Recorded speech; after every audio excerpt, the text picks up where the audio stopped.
Bonjour tout le monde, j'espère que vous allez bien. Aujourd'hui, on se retrouve pour une nouvelle vidéo spéciale coloriage mystère et plus précisément tout ce qu'il faut savoir pour débuter le coloriage mystère. Donc on parlera dans un premier temps des choix des livres selon le niveau de difficulté, les différents matériels que l'on peut utiliser dans nos coloriages mystères, comment choisir les couleurs quand on n'a pas toutes les nuances, comment éviter les traces. Ensuite, faut-il faire les contours noirs avant ou après la mise en couleur et quel matériel utiliser pour les contours noirs. Et enfin, on terminera par les zones blanches.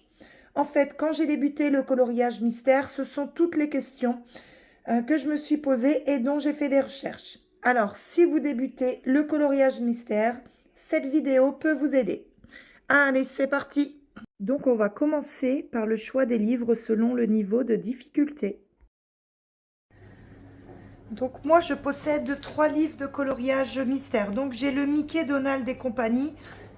Pour moi il est classé dans les livres faciles, dans le sens où il n'y a pas beaucoup de détails, très peu de couleurs et plutôt des grandes zones.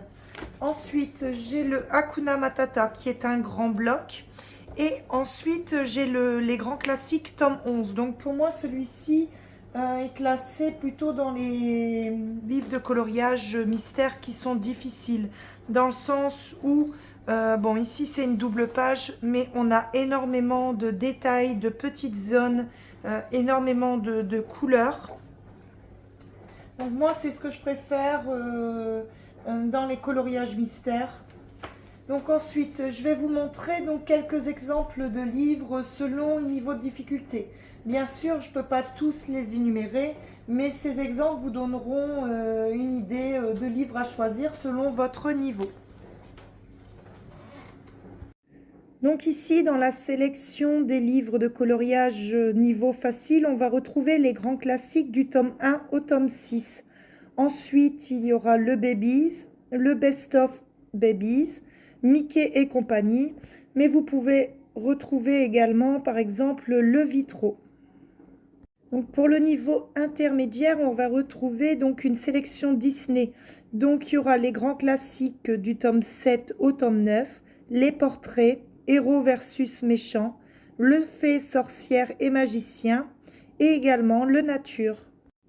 Et pour les hors Disney, donc on va retrouver le manga, les 2 tomes Looney Tunes, les Schtroumpfs et le sorcière. Et pour les livres que je trouve qui a un niveau difficile, donc on va retrouver le tome 10, le famille, princesse, méchant, le love story et bien sûr le tome 11. Alors, ce classement par niveau de difficulté est bien sûr mon avis, est issu des principaux avis des internautes que j'ai pu recueillir sur les différents réseaux sociaux. Donc voilà, si vous êtes débutant, vous pouvez commencer par un niveau facile, puis passer au niveau intermédiaire et ensuite au difficile.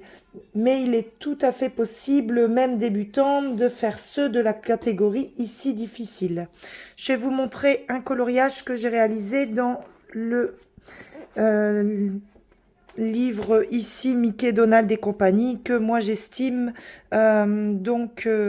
plutôt facile. Je vais vous zoomer.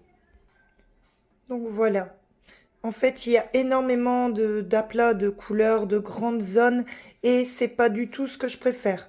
Néanmoins, voilà, j'ai pris quand même beaucoup de plaisir à le faire puisque l'illustration, moi, je la trouve très très belle.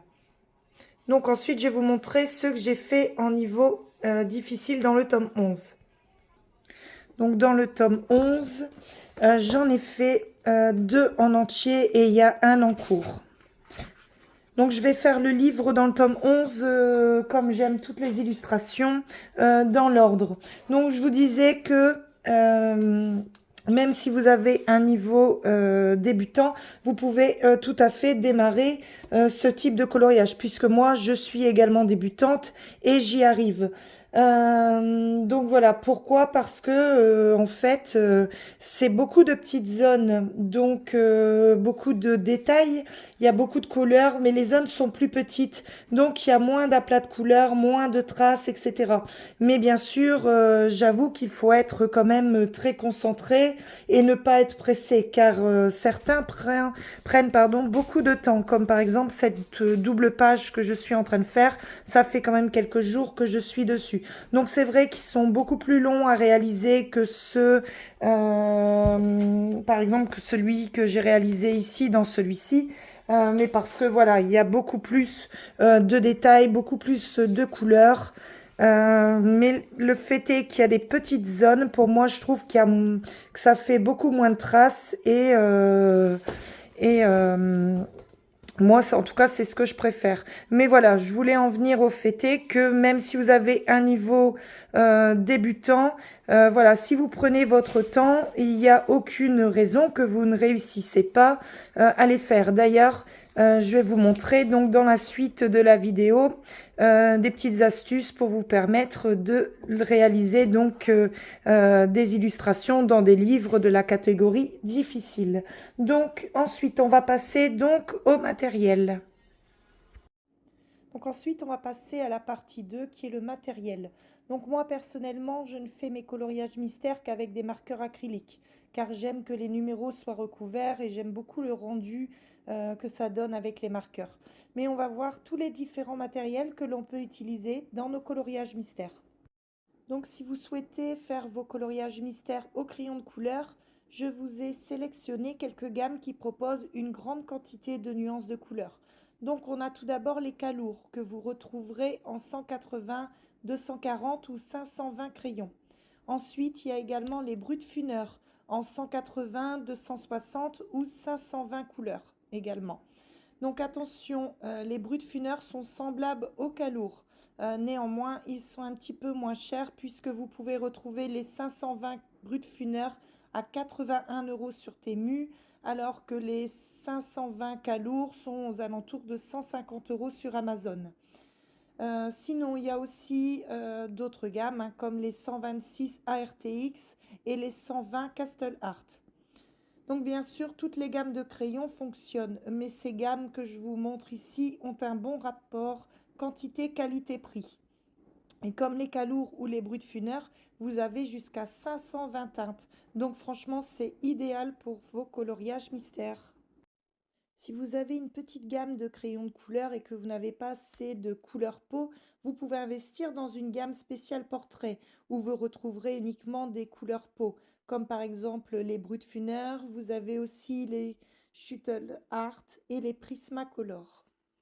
Si vous souhaitez faire vos coloriages mystères au feutre, ici je vous ai sélectionné une petite gamme de crayons. Donc on retrouve les Crayola Super Tips, donc en 50 ou en 100 couleurs, donc ils sont très appréciés par les coloristes. Ensuite, on a les Stabilo Pen 68. Vous pouvez également avoir les Faber-Castell Pit Artist, donc en 48 ou 60. Par contre, cette gamme est un peu plus chère que les autres, mais elle a l'avantage de les retrouver à l'unité, par exemple chez Cultura. Donc pour les marqueurs acryliques, donc ici on a différentes gammes que vous pouvez retrouver notamment sur Amazon ou Shein. Donc ce sont des marqueurs acryliques qui sont prêts à l'emploi, donc pas besoin de les amorcer. Donc on va retrouver la boîte bleue et la boîte rose de chez ARTX. Attention, donc il y a des doublons dans ces différentes boîtes. Vous pouvez retrouver une présentation de la gamme des ARTX, la boîte bleue, donc dans mes vidéos. Ensuite, on a les Nice Tea 136, très prisés également des coloristes. Par contre, ils sont actuellement en rupture de stock, donc il faut surveiller le réassort. Ensuite, on a les Louis V en 50 ou en 100 couleurs. Attention, c'est des doubles pointes. Ensuite, on a la boîte verte de chez Shein. Donc, c'est des crayons, par contre, à pointe rigide. Et il y a 60 couleurs. La boîte violette, donc chez Shein, c'est une pointe brush et il y a 84 couleurs. Et ensuite, on a également, par exemple, les Guangna en 60 couleurs. Attention, c'est également une double pointe. Donc pareil que pour les crayons de couleur, si vous n'avez pas assez de teinte peau, vous pouvez retrouver des teintes spéciales portrait, notamment dans les Tooly Art et les Guangna. Alors ici, on retrouve les marqueurs acryliques de la marque Tooly Art. Donc il existe différents packs de teintes sur Amazon, donc qui sont beaucoup plus chers que les gammes précédentes, mais le rendu est top. Donc si vous avez les moyens, si vous savez les utiliser, je vous les conseille puisqu'une seule couche suffit. Par contre, attention, ce sont des marqueurs à amorcer. Donc il faudra donc les secouer souvent pour que l'encre coule uniformément et ne gratte pas le papier. Donc il existe différentes pointes. Il y a des pointes rigides en 0,7 et 3 mm et des pointes à pointe brush pinceau. Donc voilà, vous pouvez utiliser les différents matériels que l'on vient de voir, mais vous pouvez également utiliser la gouache, la peinture acrylique, mais aussi les aquamarqueurs de chez Action. Attention, pas les twin marqueurs qui sont des marqueurs à alcool. Ce qu'il faut retenir, c'est que les marqueurs acryliques ou à l'eau ne transpercent pas le papier, contrairement aux marqueurs à alcool. Donc, si vous souhaitez utiliser des marqueurs alcool comme les twin marqueurs de chez Action ou les marqueurs OU, vous pouvez prendre des coloriages mystères qui ne sont pas recto verso, comme dans celui-ci. Donc, celui-ci, vous voyez, c'est sur une seule page et pas recto verso. Sinon, vous pouvez également utiliser, par exemple, le grand bloc portrait que je vous mets donc juste ici. Donc par contre, petite précision, certains internautes ont fait remarquer que le papier transperce dans certains tomes, comme par exemple dans le Love Story. Donc petit conseil, toujours faire un essai, soit sur la dernière page, mais pour vérifier que votre matériel ne transperce pas le papier. En ce qui concerne le matériel, il vous faudra également un nuancier pour retrouver donc plus facilement les teintes. Donc voici les miens. Donc comment ça marche? Et bien tout simplement, moi j'ai fait le système donc des petits ronds. Donc je prends une illustration, par exemple ici le bleu, et je viens positionner donc mon numéro au centre, ce qui permet en fait de retrouver donc les teintes beaucoup plus facilement. Sinon, vous avez également ce genre de nuancier. Donc voilà, je vous le mettrai en barre d'informations, comme ça vous pourrez la télécharger si ça vous intéresse. Donc je vous la montre de plus près. Donc il suffira simplement de venir colorier et ensuite de découper. Donc là sur une feuille vous avez 8 nuanciers. Petit conseil, si vous souhaitez les plastifier pour les conserver plus longtemps, moi j'ai la plastifieuse de chez Action. Donc celle-ci, donc elle fonctionne très très bien. Je l'ai payée aux alentours de 13 € et vous retrouverez également 20 pochettes. Donc ça doit être aux alentours de 1,50 € les 100 pochettes. Donc voilà, c'est plutôt pas mal. Par contre, donc il faut absolument donc plastifier votre nuancier avant de faire les trous. Donc ça, c'est un petit conseil que je peux vous donner. Celui-ci, par exemple, il est plastifié. Donc moi, je possède donc 3 gammes de marqueurs acryliques. Donc les ARTX, le kit pot Guangna et les 84 marqueurs acryliques, donc la boîte violette que je vous ai montré tout à l'heure, donc chez Shane. Donc vous pouvez retrouver donc la vidéo de présentation et test donc de ces marqueurs dans ma vidéo méga haul. Donc ils sont super couvrants et ne font pas de traces. Donc j'en suis entièrement donc satisfaite. Donc les ARTX et les Guangna, donc ce sont des crayons donc qui sont numérotés. Donc, c'est très facile de faire le nuancier. Vous voyez? Par contre, la boîte Pop Art de chez Shane, on reçoit la boîte avec tous les feutres en vrac. Donc, ce qu'il faut faire, donc en fait, dans un premier temps, donc c'est les classer par couleur. C'est des crayons qui sont pas numérotés. Donc, soit vous faites des petites étiquettes comme moi j'ai fait ici, ou soit vous pouvez acheter des planches d'étiquettes. Donc je vous mettrai une photo ici. Donc la boîte, donc pardon, pas la boîte, mais les 10 planches numérotées de 1 à 100 sont à environ 1,75 € sur Shein. Par contre, il faut absolument quand même mettre un petit peu de scotch autour parce qu'à l'usage, je pense que les étiquettes ne vont pas tenir très très longtemps. Ensuite, dernier petit conseil matériel, notez bien les couleurs que vous avez choisies. Donc, soit vous les notez ici, au-dessus des couleurs, ou alors vous achetez un petit carnet de notes. Donc, moi, c'est ce que j'ai fait, donc un petit carnet de notes de chez Action. Et je note ici, à part, donc les couleurs que j'ai choisies. Par exemple, le numéro 2... dans mon tome 11, la page 4, j'ai noté le 42 Pop Art. Le numéro 3, c'était le 38 de chez RTX. Ainsi de suite.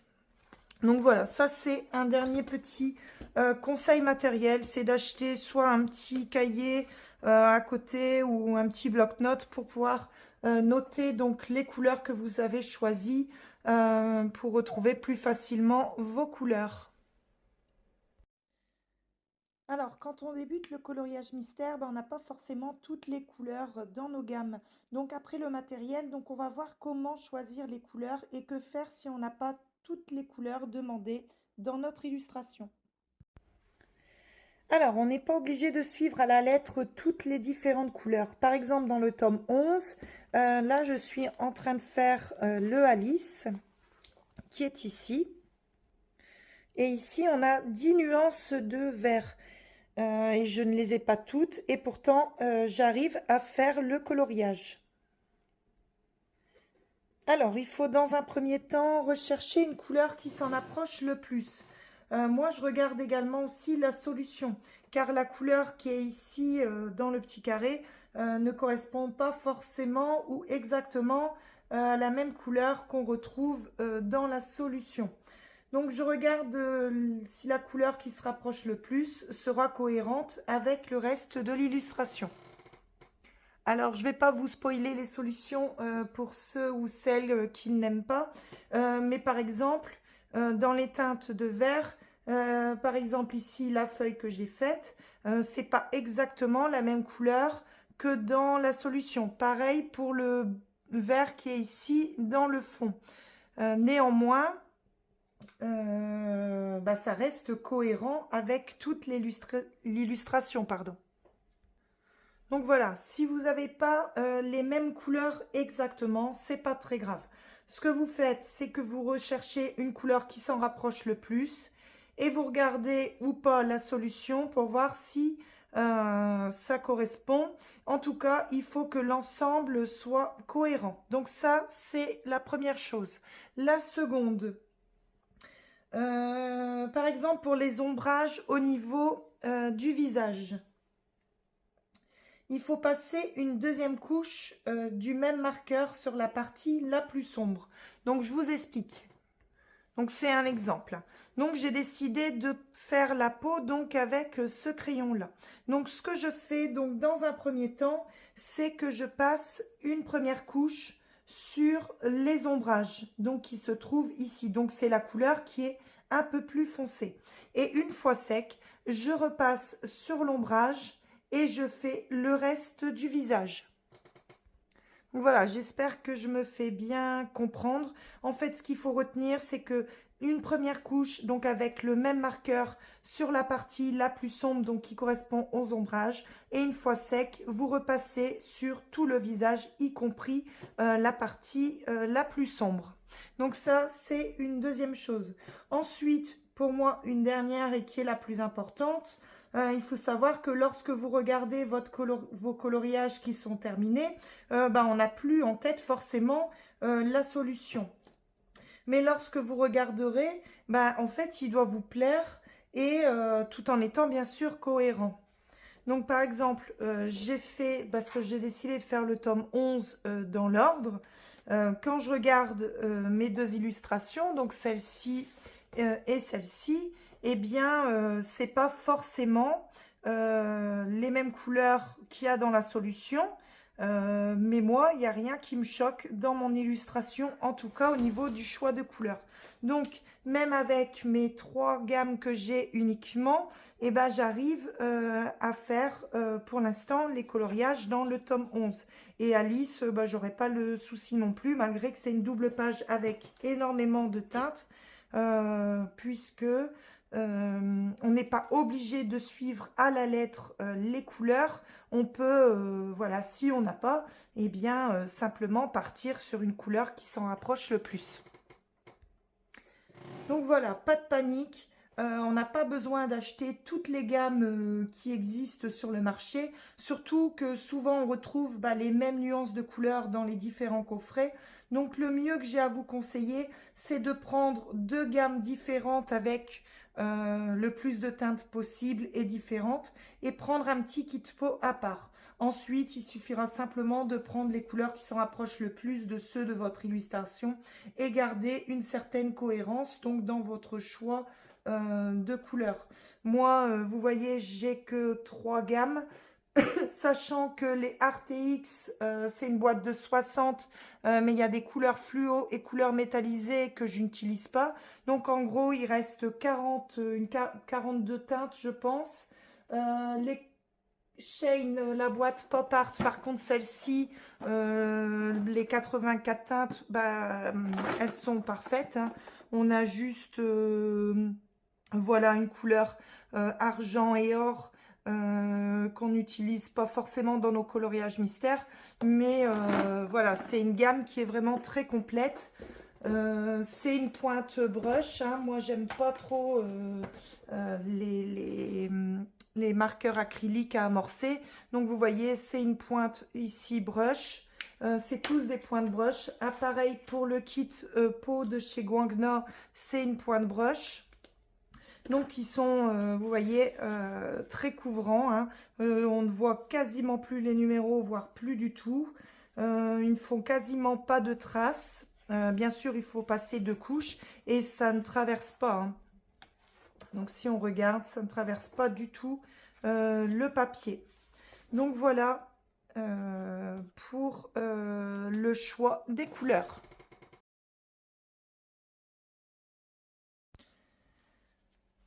Donc ensuite, on va voir comment éviter les traces. Donc j'ai recensé donc plusieurs petites astuces. Donc la première, c'est de colorier des petites zones. Par exemple, si vous avez un grand fond, ne le faites pas d'un seul coup. Travaillez par petites zones.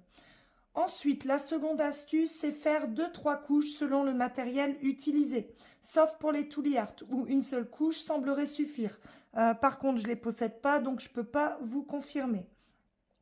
Et pour les feutres à l'eau, attendre bien que la première couche soit sec avant de faire la seconde. Sinon, ça va arracher le papier.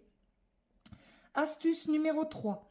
Toujours pour les grandes zones, notamment les fonds, il faut repasser donc au crayon de couleur sur les feutres. Ça atténue les traces. Astuce numéro 4. Si vous faites vos coloriages mystères au crayon de couleur, vous pouvez utiliser un blender. Donc, par exemple, vous avez le blender, donc moi j'en possède quelques-uns, des blenders de chez Caran d'Ache. Donc, vous pouvez les retrouver donc chez Amazon. Donc, ça permet également donc d'atténuer les traces. Sinon, vous pouvez utiliser de l'essence sans odeur. Je vous mets une petite photo ici. Donc, pareil, vous pouvez retrouver l'essence sans odeur donc chez Amazon, pardon. L'astuce numéro 5, la méthode qui fait de moins de traces, donc c'est celle des allers-retours. Donc, je vous montre ce que c'est qu'un aller-retour. C'est un aller, un retour. Donc, ça, c'est une première chose. Sinon, vous pouvez également donc faire votre première couche dans ce sens. Attendre quand même que ça sèche. Alors, les marqueurs acryliques, quels qu'ils soient, sèchent assez vite. Donc, ensuite, vous faites la seconde couche dans l'autre sens. Donc, première couche à l'horizontale et la seconde à la verticale. Et ça évite les traces. Donc, ça, c'est pour les marqueurs acryliques. Ensuite, l'astuce numéro 6, c'est si vous utilisez des feutres ou crayons de couleur, ou alors des marqueurs acryliques, mais pas à pointe broche, mais à pointe rigide, il y a la technique des petits ronds. Donc, il suffit simplement de faire des petits ronds. Donc, vous coloriez en petits ronds, comme ceci. Donc, c'est plus long à faire, mais par contre, ça donne un rendu beaucoup plus joli dans vos coloriages. Attention, si vous avez des marqueurs ou des feutres à pointe broche, évitez de faire des ronds avec ces pointes-là. En fait, ça abîme la pointe. Donc voilà, c'est quelques petites astuces que j'ai recensées. J'en ai testé donc quelques-unes. Moi, je fais la méthode, puisque j'ai les marqueurs acryliques, la méthode que je vous ai montrée ici, donc des allers-retours. Ou si c'est des grandes zones, je fais une première couche à l'horizontale, donc de gauche à droite. Et ensuite, une fois sec, la deuxième couche de haut en bas. Voilà. Ça, c'est pour les petites astuces pour éviter les traces. Ensuite, dans cette partie, on va voir s'il faut faire les contours noirs avant ou après la mise en couleur et qu'est-ce qu'on peut utiliser pour les faire. Donc en fait, vous pouvez faire vos contours selon vos envies. Si vous utilisez les crayons de couleur, alors rien ne vous empêche de les faire avant. Par contre, si vous utilisez des feutres ou marqueurs, il est préférable en fait de les faire après. Pourquoi? Eh bien tout simplement car ça permet en fait de rattraper les petits débordements. Donc il est mieux de colorier du plus clair au plus foncé en finissant par les contours noirs. Comme ça, si on déborde, c'est pas grave car ça sera recouvert par la couleur foncée. De plus, en fait, si vous utilisez des feutres ou marqueurs, ça évite de repasser sur les contours noirs si vous débordez dessus et de faire donc 2 fois le travail. Donc, je vais vous montrer les différents matériels que l'on peut utiliser pour les contours. Donc ici, vous retrouverez différents types de crayons que vous pouvez utiliser pour vos contours noirs. Donc on a les Posca, le V-Bol en 0,5, les crayons Papermate, les Faber-Castell Pitt et le Pen 68. Donc ce sont des crayons ou des feutres noirs qui ne traversent pas le papier. Donc il y a dans cette sélection des mines très fines comme le Posca 1MP, les Fineliner et ensuite donc, avec le Posca 1MC ou le Pen 68, Faber-Castell, vous remplissez votre ligne. Donc, moi, je travaille en fait essentiellement avec les V-Bol 0,5. Le Posca noir, donc le 1MC. Donc, c'est le numéro 24. Et ensuite, j'ai trouvé donc ce petit set chez Action. Donc, il y a différentes tailles. On va du 0,3 au 2 mm. Donc, je ne vais pas tous vous les montrer. Mais vous voyez, ici, on a le 2 mm. Ici, je vais prendre le 0,5. Donc, qui est ici. Et ensuite, on a vraiment des très très fins. Donc, c'est indiqué ici sur le crayon. Et on a vraiment après un très très fin. Donc, qui est le 0,03. Donc, vous voyez ici, c'est vraiment une mine très très fine. Donc, je vais vous montrer comment moi je travaille. Donc, ici, je vais zoomer sur cette partie-là. Donc voilà, on prend soit un fine liner ou n'importe lequel, mais le crayon le plus fin. Et moi, je viens simplement passer sur les lignes. Donc vous voyez, ça rattrape en fait le débordement que j'avais fait dans ma zone noire. Je ne sais pas si vous verrez bien.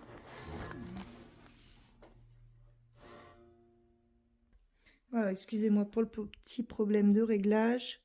Et ensuite, pareil ici. Et ensuite, je prends moi le Posca ici, mais vous pouvez prendre le Pen 68, le Faber-Castell Pitt, n'importe lequel. Moi, c'est cette mine-là, ou même la taille numéro 2 ici qu'on a sur les fine liners de chez Action. Et après, moi, je viens simplement donc travailler l'intérieur de ma zone que j'ai délimitée. Donc, soit avec le Posca, dans mon cas, mais après, vous pouvez utiliser n'importe quelle gamme. Donc, vous voyez, finir par les contours noirs, bah, ça rattrape le petit débordement que j'ai pu faire, que ce soit avec mon marqueur bleu ou alors ici, la partie blanche. Donc, voilà, ça, c'est tout le matériel qu'on peut utiliser pardon, pour les contours noirs. J'espère que ça vous aidera.